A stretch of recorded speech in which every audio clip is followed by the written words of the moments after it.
The Honda CR-V is one of the best-selling compact SUVs in North America, and as such, Honda has a lot riding on it. Here we have a brand new one, the 2023 CR-V, a completely new generation, and it's quite an improvement over its predecessor. Let's find out more. It's time for Family Wheels.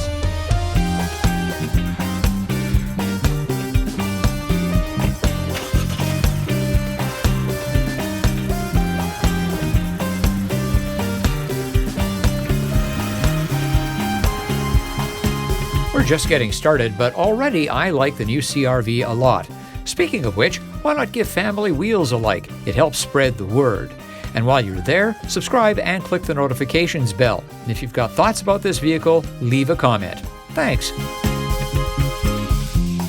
The CR-V is based on the Honda Civic platform, and we have an all-new CR-V for the 2023 model year because in 22 we got a brand new Civic, and that really pays dividends because the platform is a good deal stiffer than its predecessor, and that means better handling.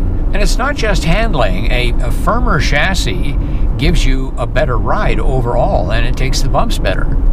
The styling of the CR-V, outside and in, is a substantial improvement over the previous generation. The nose being more upright and forward, egg crate grille, in this case on the sport trim, shiny black.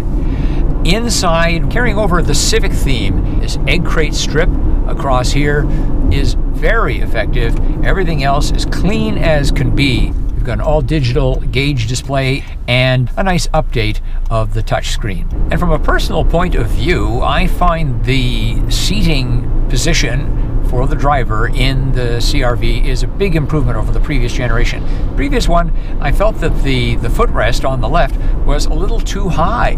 Plus we have a multi-way power seat for the driver on this trim, and that allows for enough adjustment, for instance for the front of the seat cushion, lowering it at the back for a long-legged person like me to be very comfortable indeed. I've got no problem with this cloth upholstery. It is practical and attractive. Higher trims have perforated leather, but for my money, this cloth upholstery is just fine. Stylish but thoughtful is really a Honda theme all the way back to the first Civic. And like the new generation of that vehicle, the 23 CR-V controls make sense and look good. The new CR-V has a pretty familiar engine, a 1.5-liter turbocharged 4, puts out 190 horsepower. That's a nice increase over its predecessor. The hybrid option has combined 204 horsepower, so let's take it up one of Vancouver's steeper hills and see how it does.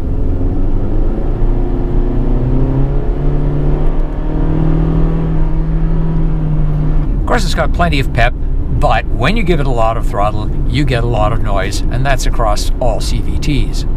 There was an odd situation with the previous generation of the CR-V. A hybrid was available only in the US market. In Canada, it was just not available. Now, a hybrid is available, and in fact, Honda's plant in Alliston, Ontario, north of Toronto, is the lead plant for the CR-V in North America. But it's only available in Canada in the top trim, the Sport Touring, and that's the most expensive. In the United States, this trim, the Sport, is also available with a hybrid powertrain. And the hybrid does save a lot of gas, at least in city driving, about 1/3 less fuel than the non-hybrid version. The all-wheel drive here is front biased, and it's mostly front-wheel drive for fuel economy reasons. They have sensors that activate the rear-wheel drive more when slippery conditions are encountered. So although nobody buys a CR-V for the handling, it's good to know that it's there, just in everyday driving, even if it's not front of mind. That means it's getting into the same territory as the lovely CX-5 from Mazda and the CX-50. Yep, the chassis, the suspension, the all-wheel drive, Honda's take on it, all work together very competently. Well, let's see how the 23 CR-V handles our neighborhood bumpy road. I have high hopes, what with the Civic platform underneath it.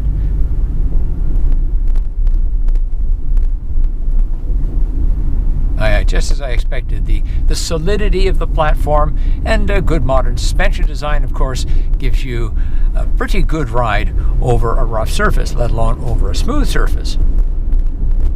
A seldom noticed design aspect that Honda got absolutely right in the new generation of Civic and now in the new generation of CR-V is the windshield and the A-pillars. In other words, the forward visibility for the driver. They just nailed it. Sometimes you get in a vehicle, the A-pillar is too big, the windshield rake feels wrong. Here, everything is absolutely just right, at least as far as I'm concerned. And that makes for more comfortable driving, happier motoring.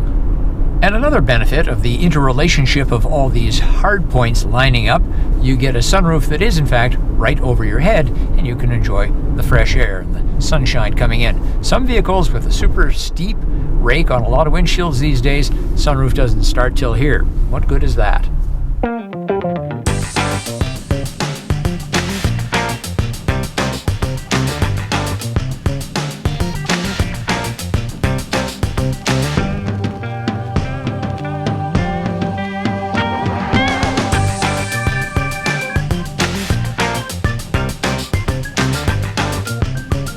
Like its predecessor, the new CR-V has a generous amount of passenger space. Behind me is a rear-facing child seat, the kind that takes up the most space.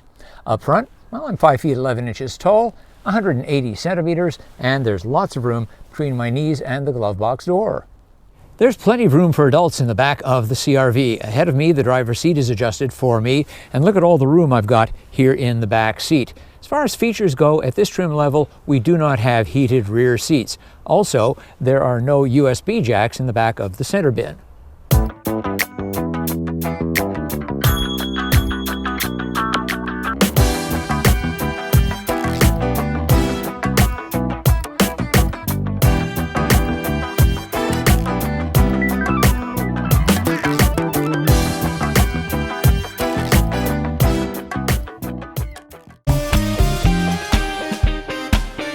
There you have it, the 2023 Honda CR-V, all new inside and out. I'm impressed, but what do you think? Leave a comment. As always, thanks for watching, thanks for liking, and thanks for subscribing. I'm Richard Detman, and I'll see you next time on Family Wheels.